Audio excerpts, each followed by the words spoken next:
സ്വാഗതം. സയന ടാരോ റീഡിലേക്ക് ഹാർദവമായി സ്വാഗതം.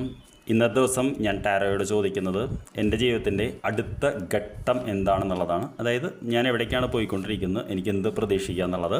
അപ്പോൾ തീർച്ചയായിട്ടും ഞാനെന്ന് ഉദ്ദേശിക്കുന്നത് താങ്കളെയാണ്, ഫസ്റ്റ് പേഴ്സണായിട്ട് ഉദ്ദേശിക്കുന്നത്. അപ്പോൾ നമുക്ക് എന്താണ് കറണ്ട് സിറ്റുവേഷൻ എന്ന് നമുക്ക് നോക്കാം. തീർച്ചയായിട്ടും ഈ കാർഡ് നോക്കിയിട്ട് നിങ്ങൾക്ക് എന്താണ് ഇതിൽ കാണുന്നത്?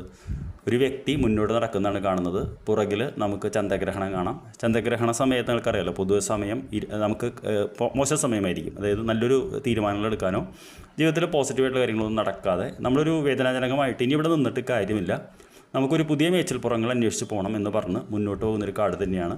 ഈ കാർഡ് ആയിരിക്കണം ഒരുപക്ഷെ തീർച്ചയായിട്ടും താങ്കളുടെ ഒരു സിറ്റുവേഷൻ. അല്ലെങ്കിൽ നമ്മളത് അറിയുന്നില്ലെങ്കിൽ നമ്മൾ മനസ്സിലാക്കുന്നത് നമ്മളറിയാതെ മറ്റൊരു ദിശയിലേക്ക് പോയിക്കൊണ്ടിരിക്കുന്നു എന്നുള്ളതാണ്. എവിടേക്കാണ് ആ യാത്ര എന്നാണ് നമ്മുടെ അടുത്ത ചോദ്യം. ആ യാത്ര ദ മൂൺ എന്ന് പറയുന്ന കാർഡാണ്.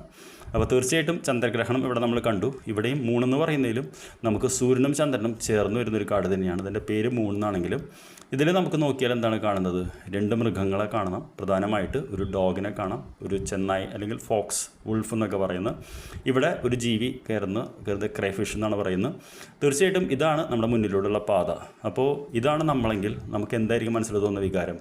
ഭയമായിരിക്കും. അപ്പോൾ ഈ ഒരു സമയം എന്ന് പറയുന്നത് നമുക്കൊരു ക്ലാരിറ്റി ഓഫ് തിങ്കിങ് ഇല്ലാത്ത ഒരു കാലഘട്ടത്തിലൂടെ നമ്മളിപ്പോൾ കടന്നു പോകുന്നത്. ഇത് നമ്മുടെ കുറ്റമല്ല, ഇത് നമ്മളെല്ലാവരുടെ ജീവിതത്തിലും നമ്മൾ നേരിടുന്ന ഒരു ഇതാണെന്നുള്ളതാണ്. എന്ത് ഗൈഡൻസാണ് ടാരോയ്ക്ക് തരാനുള്ളതെന്ന് ചോദിച്ചപ്പോൾ ദ ഫൂൾ എന്ന് പറയുന്ന കാർഡാണ്.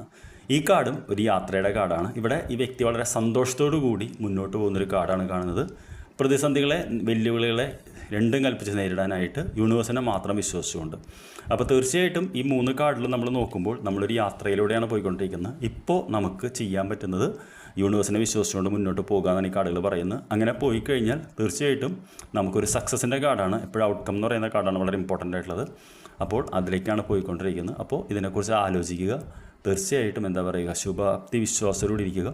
എപ്പോഴും പോസിറ്റീവായിട്ട് ചിന്തിക്കുന്ന ഒരാൾക്ക് പോസിറ്റീവായിട്ട് റിസൾട്ട് കിട്ടുള്ളൂ. I wish you good night. നമുക്ക് നാളെ രാവിലെ കാണാം. Okay, thank you.